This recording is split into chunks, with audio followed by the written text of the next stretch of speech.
All right, welcome back, fellow Mandos and Mando lovers. It's time. It's that time of week again where we've watched a new episode of Mandalorian season 2. I'm going out on a branch here and going to say maybe the best episode of the season so far. Without a doubt. Yeah, though it was the Snaps. shortest, surprisingly, about 35 minutes. The other ones were closer to an hour. Yeah. But this one just feel like it had like so much more content in it. Even though it was just like so much more compressed, which I don't know. It's a testament to the storytelling. But it also had a different director in this episode. It's something they like to do across the Mandalorian series, is they like to change the director almost every episode. Which is good. Yeah, because stylistically it is. It works for it because every episode is kind of like its very own self-contained Yeah, plot. exactly. Yeah, but they still have an overarching story that needs to be met though, which I love. So it's like they have a plan, but they give some freedoms to the directors. Yeah. I think though why this episode was like a lot more fun to watch was because by the end we actually have like a known destination where we're going. Yeah. Last episode, it's kind of like what's going on Yeah, here? they're just kind of wandering off. I mean, it's like Yeah. the plot line's still going through, but it's I feel like it should have ended on the planet instead of in space, personally. But it just kind of picks off right where the last one left off. With We'll say here now though, spoiler alert. Oh, absolutely, always spoilers. Oh yeah. I'll throw it at the beginning. Before we even do that, like we all just give snaps Yeah. for Bryce Dallas Yeah, Howard. holy- like honestly, Holy hell! like to be honest, I thought the episode she directed last season was I think the worst episode of last season. That was the one with the ATST. And Yeah. it was just bluntly like Jurassic Park. Yeah, it Like, also you just know, felt and I out was of like- place in like the themes of Mandalorian. I don't know. But like, and I know it's probably not her fault. I know there's certain marks she had to make and whatnot as well. But like it was this episode so good so far. It's my favorite so far this season. No as doubt of about right it. now. We'll see what happens next week, but hey. Yeah, so we catch up with Mando here. His ship busted as all hell from the Spider Planet, which is definitely not the Jedi planet where they make their lightsabers, as I was really hoping it would be. Yep. But his ship's busted. He's still got this frog lady on his ship that he needs to get back to their her husband, so they can keep their kids, keep their line going. And I really like what they did. They wrapped up that thread without much issue. They didn't linger on it too long. Especially for a 35-minute episode, I don't think they could have afforded to. So they go, yep, you're on this planet. Immediately meets the husband. They go and he's like, all right, well, we had a deal. Tell me where these Mandalorians are. We about to have an issue. And so, it's that convenience thing that sort of bothers me from last episode. Kind of carries over here. It's just like it seems like Mando's been looking for Mandalorians for quite a while, and like now he's just finding them super conveniently after hearing about this weird tip. But from that convenience, we get maybe one of the best cameos in this series so far. This is the big bombshell. This is the big super spoiler moment. Bo-Katan. When I was expecting Sabine. When I tell you, your boy was like, all right, it's going to be Sabine. She's a little bit more grown up. She's fighting the good fight out there. I was wrong. I was super wrong. We got Bo-Katan, which, holy shit, it's the same actress from the Clone Wars series and Rebels. Yep. In almost a perfect outfit. Like, I was like, oh my god, that's the best way they could have done it. Yeah, dude. Like as soon as that happened, I was like, Yeah. Like, she didn't even have to take off the helmet. I already knew from the Yep. old school. Yeah, like, the I was owl. like, Oh my god, the owl visor. Yeah. I was freaking out. I legitimately, I jumped out of my chair. How epic that whole introduction was to like her character in a little squad. Like when those what are they called? The octopus people? Corins. Corins, right? Yep. Like I honestly did not expect them to portray Mando. Yeah, and They Baby seemed Yoda. really chill. They seemed really chill. You should just He- expect yeah. it now. Yeah, I mean, at this point, I think it's kind of a theme. Like, we should know that by now, that pretty much anyone Mando is going to run into knows who he is, Yeah. is going to try to kill him. But you kind of have that hope of like, oh, maybe he's going to meet a nice person who will give him some passage and some time to rest. I was watching the episode with Kiara, and she's like, I don't trust him. I'm like, why? Like, it's fine. Like, they're being Kiara's really weird got about that the good kid. intuition. Yeah. She's got that mother instinct, man. I don't know. Like, Wait I- out, Dude, man. when they just kicked Baby Yoda in there, I was Yeah. like, holy crap, how's he gonna get out of this? Yeah. Yeah. But then the Mandalorians come in. I was just like, Strong. it struck me as a little odd. Like, oh, come bring the child closer to watch this. So I was like, Yeah. something's not quite right here. And I was like, Mando, maybe it's time to fly away, take the kid with you, go somewhere else. But Mando seems to be a little too trusting. Yeah. Just gets him into these situations. Is that something we've always noticed throughout the series? Is that Mando's a little too trusting? I mean, I think to an extent he's not. He's kind of skeptical, but I mean, at this point, he's got to kind of take any help he can get. Right. He didn't. I mean, before this point, he hadn't found any Mandalorians, so he doesn't have anybody he can really trust because Yeah. not really anyone has his best interests in mind. Not even his fellow Mandalorians, as we've seen. Could we say that that's like a character flaw, though? A little bit. I think Yeah. I think I that would comes with his definitely agree with backstory as they explored in season 1. That he was saved by the as we now know them called the Children of the Watch, which we'll get into that in a minute. But yeah, I think those morals that he was saved from the Confederacy, by these Mandalorians, he has that compassion. I think that's just kind of carried over to him as an adult. I mean, obviously he's taking care of this kid, which I mean, when have we ever seen a Mandalorian carry a baby across the galaxy? That's pretty unheard of for Probably a warrior a lot race. lot more than he wants to admit to. Yeah, exactly. And so we got some revelations, which I mean, I was super surprised by this when he meets Bo-Katan and the other other Mandalorians, which by the way, the other two are played by WWE wrestlers. Just a fun fact I thought. But when he meets them, they're like, "Oh." And they take off their helmets. He's not okay with that. And they're like, "Yeah, you're one of them zealots, Mando." And he's like, "What? There's only one way. And it's my way." And he's about to do the whole thing, like, "Give me your damn armor. You're not a Mandalorian. Don't take off that helmet. I don't like that one bit." And they're just like, "Oh, it's one of these guys." So, Yeah. I mean, to be fair though, he's kind of a force to be reckoned with. So I don't like the Children of the Watch are kind of taken as like this underground group these days. And we get a lot of lore on the actual planet of Mandalore here, because as far as we've known, or what we've been told through lore and text and whatever Star Wars lore is out there, Mandalore is like poisoned right now by the Empire, or at least that's how it's given to us, is that the Empire couldn't get Mandalore under control, so they figured the best way to do it is just gas the planet, so they don't have to deal with them, but apparently that's not true anymore, because he was like, Mandalore's a place to go die these days, and she's like, "Don't believe everything you hear." Which leads me to believe that the planet situation has changed a little bit. But we'll have to see on that. Yeah. Yeah, I'm excited where they kind of go with that as well, because like the last time we were on Mandalore was Rebels. When Yes. Sabine was there trying to take it back from the Empire. Yep. And they started a civil war within, like the Empire, when the actual civil war was going on as well. So that's going to be really interesting to see what that's going to be like, because I think they might obviously go back to Mandalore. Oh, I We'll hope see so. Mandalore for the first time in live action, which would just He's be so cool. super I would cool. love that. Yeah, I think that'd be like amazing. But a thing I sort of missed, which I picked up near the end of the episode, is like when they say the Child of the Watch. I initially took that as like, oh, it's just like a religious subsect that we've never heard of. Well, actually, the Watch is referring to the Death Watch. We don't know that yet. Because I looked really into it. Yeah. And here's the thing too, is like I rewatched the episode that when the Mando got saved by the Mandalorians. All of those are Death Watch. I realize now that they all had the Death Watch symbol on their left shoulders. Mm-hmm. So I honestly do. I am with you 100%. I do believe that it is Death Watch. And it's just the Children of the Watch, how they have Watch in the name with them. Yeah. There are a couple other factions that kind of split off from there as well. But I think the Children of the Watch, the Children of Death Watch, it makes sense to me. Remind me So- here, what is the Death Watch?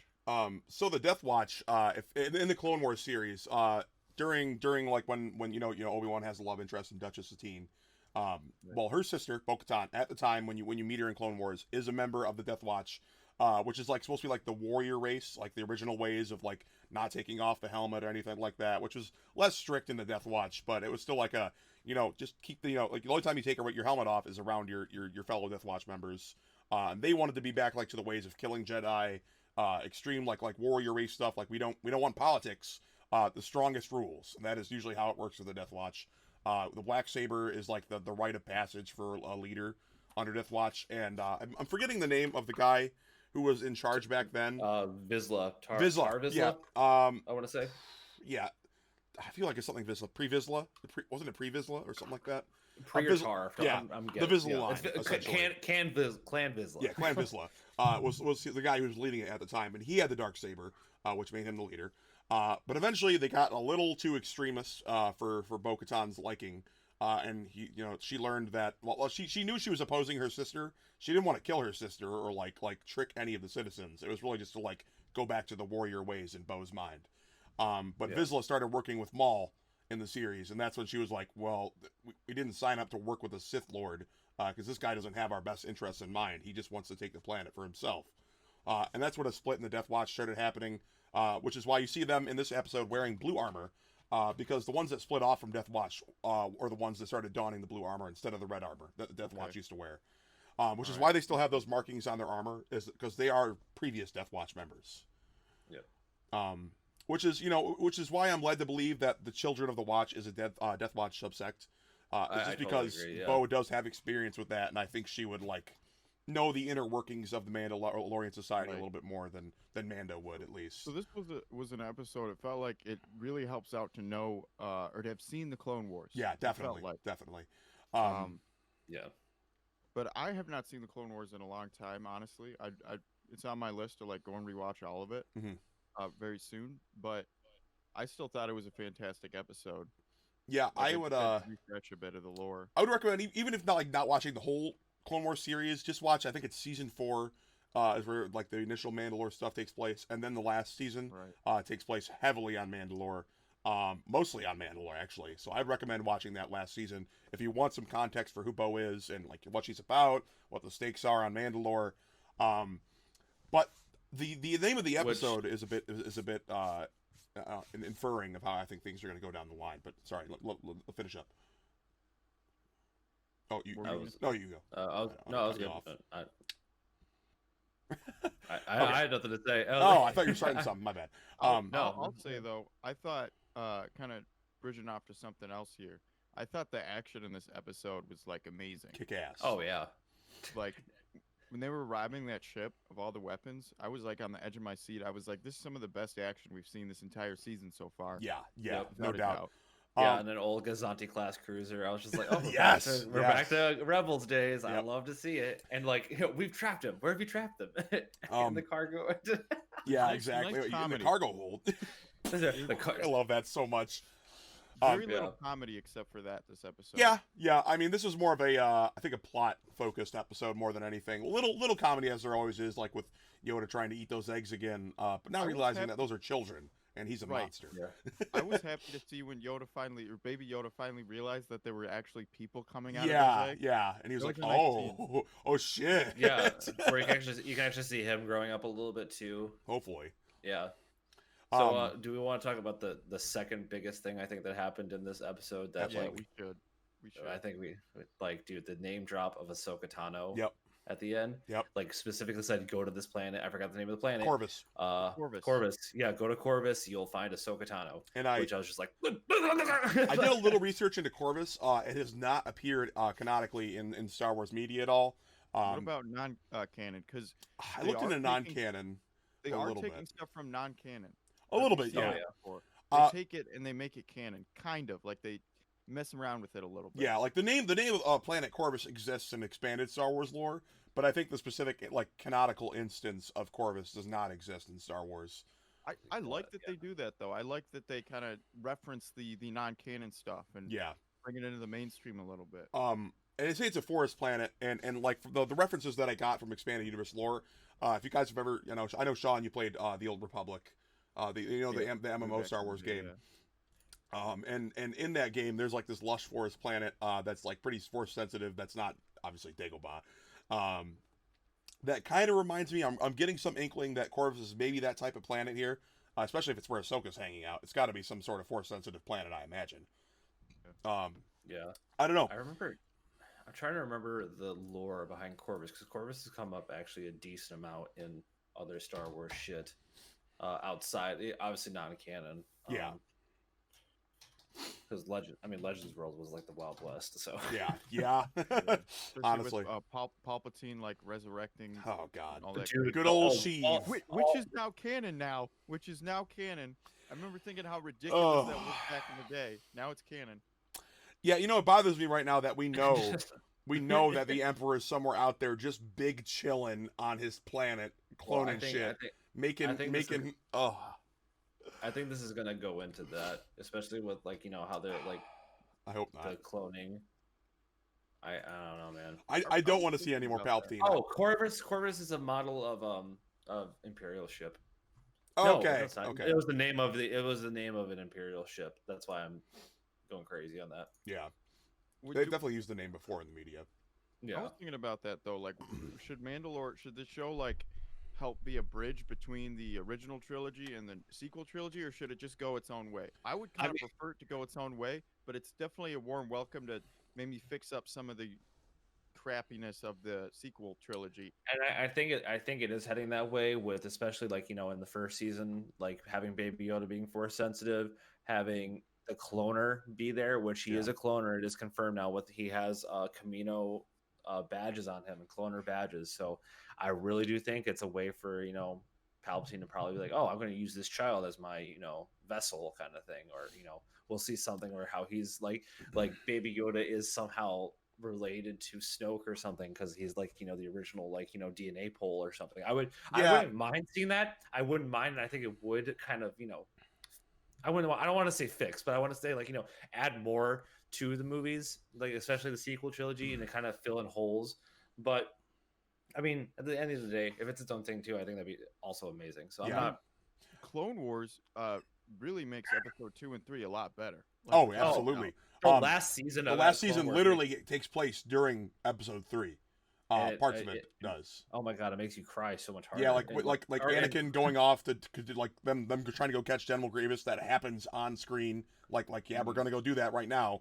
Ahsoka, we need you to go into Mandalore and do this stuff. When I'm sitting there, and when like I mean, if you haven't seen some minor spoilers for I guess episode 3, if you haven't seen episode 3, when Anakin turns to the dark side, Ahsoka like feels that in the Force, and I was like, oh my god, like. It's such a visceral reaction that you'd hope you get to see from another perspective, and you do. It just blew my mind. It's some of the best writing in Star Wars. That whole episode, dude. Is, oh my god, it's heartbreaking. It really is heartbreaking. It's so sad.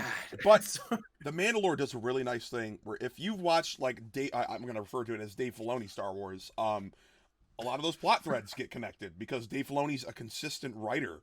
And he doesn't forget about stuff. It harkens back to some of the earliest Clone Wars stuff in the series that has, like, you would think would have no meaning at all. But if you're paying attention to his stuff and you watch, Clone Wars, Rebels, and now this, those plot threads are converging, and it's gonna head towards something big. Because we've seen Ahsoka show up in Rebels. She was in Clone Wars. It's very obvious they all love this character, and they're gonna use the shit out of her. Because she's an amazing character. It's never a bad thing, right? When things get connected better. And, no, and I feel like too, like if we connect this whole way, because we were just talking before this even started about like Ezra Bridger from Rebels, and how he had potential to be an amazing character. I think in Mando, if they go that route and again keep looking for him, kind of thing, that'd be an amazing. I don't know if we're gonna see Ezra Bridger again. Honestly, at the end of the series, he gets yeeted with what the hell is his name? The Thrawn on the starship to wherever the hell that is, some super far galaxy, far. I don't know, man. Farther away than the Star Wars. Yeah, the furthest away. But some other things I do think we need to note here is on the Imperial ship. When they start taking it over and you see I think it's Moff Gideon, right? I think that's the right name. When Moff Gideon appears, he's like, well, try to meet the fleet, and he's like, oh, well, I can't because they've already taken it over. He's like, well, then you know what to do. There's some obvious confidence there, and it's kind of worrying to hear that the Empire still has a sizable fleet out there. Obviously, if this guy's confident enough to just sink a whole cruiser full of armaments and weapon that apparently doesn't really matter to him that much, he's like, yeah, just take the whole thing down. You see the officer shoot his pilots, and he's ready to take down the ship. And he kills himself so that they can't get any information on Gideon and the Blacksaber. A little nice build up for Moff though, like Moff Gideon. Like we haven't seen him at all this season. And I think it's starting to reintroduce us a little bit into him because he's going to be very, very relevant down the line. I see a conflict between him and Bo-Katan happening for sure. Do we think he's the main villain? He's being set up that way. He's being set up, well, at least for now. I would love to see some like bigger bads, but he's doing a really good job right now. And I think he's going to fill that role, at least for this season. I don't know about next season, what part he'll play. But I see this season going in one of two ways towards the end. One, they spend a lot more time with Ahsoka on Corvus, figuring out what Yoda's about, or Baby Yoda's about. Or it goes down the Bo-Katan plot thread, where they go for this, like, a re-siege of Mandalore and try to fight for it, because obviously she's building an army. She wants these weapons and stuff to supply her people, so they can get the Darksaber back from Moff Gideon, who's definitely got a sizable army on his hands. Yeah, and I was just about to say that too. Like, if you've played the Squadrons game, it talks about that, like, after the war, like how they're still cleaning up Empire stuff, and like it's quite insane. So I mean, the Empire, even though it's not like the huge Empire used to be, it's still out there, and it's still a huge threat. And at this point, so it's I would really hope that they kind of go that route of more Bo-Katan. Of like figuring out. I would also love just a spin-off of Bo-Katan. Yes, she's a badass. I am full for that. So if Disney, if you're watching this, do it. Put her in the Obi-Wan series. Hell, I'd be happy with that. You know, I think she fits perfectly into it. Honestly, there's some high stakes there. Yeah. I would have problems with just more Star Wars stuff, but if it's written well, I don't really give. If it's Dave Filoni, you've got me sold at this point. Give me the content. I'm so excited. Anything Dave Filoni, I am just 100% sold on. I'm so biased towards it, honestly. It's just because he's never proven me wrong. Oh, yeah. Like, a theory here. Do we think Ahsoka's going to be the next episode? I wouldn't say next episode. I think there's going to be some time. Very end. I think there's going to be at least a pit stop on the way. That just seems to be how the Mando series goes. Yeah, like a filler episode? I think it will. Yeah. They still have there's 8 episodes in the season, and we're on what, episode 3? Next is 4. You know, so I think they might pop her at the end, be like, "Hello there," kind of like that'd be really funny to end it on "Hello there," and then, like, you know, black. Now, where I'd like to see this season end is with Bo-Katan and Ahsoka and all them coming together and be like, "All right, we got Baby Yoda figured out a little bit, but we really need some help on Mandalore because we need to make this siege happen." And as we see, I mean, Ahsoka and Bo-Katan are pretty good friends. The last season of Clone Wars, they really help each other out. They have a pretty common goal to take down Maul, retake Mandalore. So I do see them coming together as like a mini alliance at the end of the season. And that would mean that next season we could start up with a re-siege of Mandalore, which I think would be the strongest way to start a season. Is just them going down, trying to take out the Empire, get them off the planet, get that Darksaber back. Especially because, well, I don't know because they kind of just did that with Clone Wars. That was the, like, literally half the season of season 7. I don't know if they would do that right away, but I mean, next season's a different season, so that's It's hard. It's still hard to tell where it's going to go right now. I mean, hell, if they really want to, they can go see Luke Skywalker too. Like, if that's true. That's very true. And see young Ben Solo. I'm good on that. I think that'd be weird. It would be weird because, I mean, they probably CG Mark Hamill like younger or some shit. I don't know how they would do it. Luke is such a controversial character right now in the Star Wars fandom that I think they should just stay the heck away from it. Now, what I do possibly see, or the person I see possibly making a cameo, just because I think it's going to line up with Disney's timeline very, very nicely, is Obi-Wan. Obviously, he spent a lot of time on Tatooine, like a lot. A lot of these episodes, I think 3 episodes now, have been on Tatooine. Right? Something like that. Yeah. At least two. Are you saying Force Ghost wise? It's possible. I don't think it's impossible. You know, I think by meeting Ahsoka, you know, I think that there's going to be some sort of connection. I don't know. I just think it'd be a missed opportunity to not make Obi-Wan show up in some regard when their new series is coming up, just to kind of get people hyped for it. Just get and like kind of tie that in together a little bit. I think it'd be kind of cool. Yeah, that'd be I'm just really excited for Obi-Wan. I'm open to anything as long as Dave Filoni's at the wheel right now. I trust him. I really do. He's one, as I said last episode, he's one of the strongest powers that Star Wars has right now as a whole. Yeah. Like, and I mean, everything he's produced so far has been the talk of Star Wars for a long time. And Clone Wars, Rebels, Mando. While these new shows like Mando and Obi-Wan that's coming out I'm not considering them filler.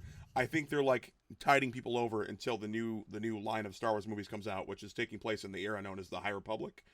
And that's also confirmed going to be run by Dave Filoni as well.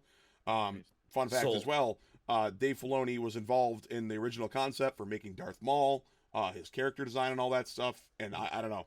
I just Dave anything he puts his Filoni's hands been on around Star for a Wars long wise is time. gold. Yeah, exactly. Dave Filoni, I mean, he was pretty much George Lucas's apprentice. Yep. So I'm down for anything he does. I'm curious. Are we on the same page about the ranking of these episodes? I'm also curious what people in the comments might say. Yeah. But I mean, I think so far, I would say this episode, the first episode, then the second episode from best to worst. Yep, I don't know if you guys agree. 3, 1, 2. I'm saying with you. Yeah, I would say so.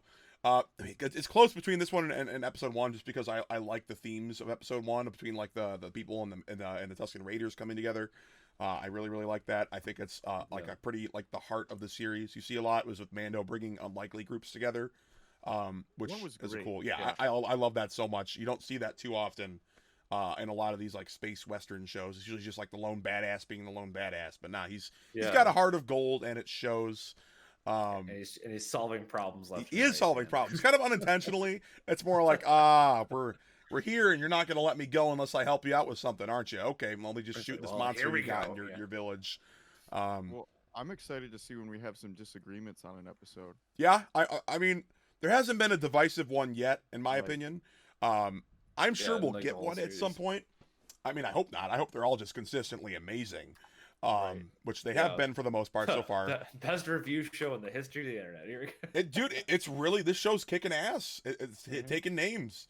I don't know. I think it's this boost of energy that Star Wars really needed after the sequel series, which, I mean, I'm gonna say it was a huge flop because I just don't like really any of those movies. Especially the last episode. Yeah, they're just not a series.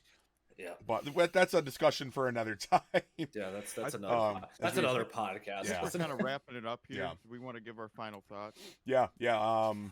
Like anything we think we missed. Things we're looking forward to for next week. I mean, this Friday, it's either going to be a filler episode, or it's going to be on Corvus. Yeah, it's going to be on Corvus. Find Ahsoka, and get down to business. So I'm hoping that's what it is, but Me too. I see it going towards filler. Yep. Just because Mandalorian likes to make pit stops to kind of flesh out the universe a little bit more. And also, you got to remember his ship has been fixed like. Oh yeah, we kind of touched on that. I think we're gonna make a crash landing again. Because I mean, that's just really held together by twine. Small Easter egg actually. When they're fishing his ship out of the water, out of the harbor, the thing that's fishing it out has AT-AT legs on it, which is pretty sweet. Yeah, it's a small thing. There's a lot of good Easter eggs in this one, though. There's a lot of them. Oh yeah, tons. That's the one thing I love. And to finish it off in here, again, I'm not making predictions for the most part for this season because it's already surprised me a hell of a lot. Yeah. As it is now. So I'm cool with, again, I've always said it, I'm always cool wherever Dave Filoni wants to go. I trust him in making Star Wars content all the way. With me, it's more of an Easter egg hunt, if anything. Yeah.